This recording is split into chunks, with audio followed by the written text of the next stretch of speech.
In this video, you will see how to convert small letter to capital letter in Word document. I have capitalized this paragraph in one click. Let's get started. First, select the text you want to capitalize. Under the Home tab, here you will see the option of Change Case. Click on the drop down and you will see here the option Uppercase. Uppercase means all will be capital.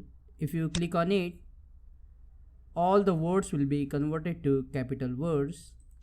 If you select capitalize each word, the first letter of the word will be capitalized. On Mac, you can use the shortcut Option Command C, and on Windows, use Shift F3 to convert small letter to capital letter.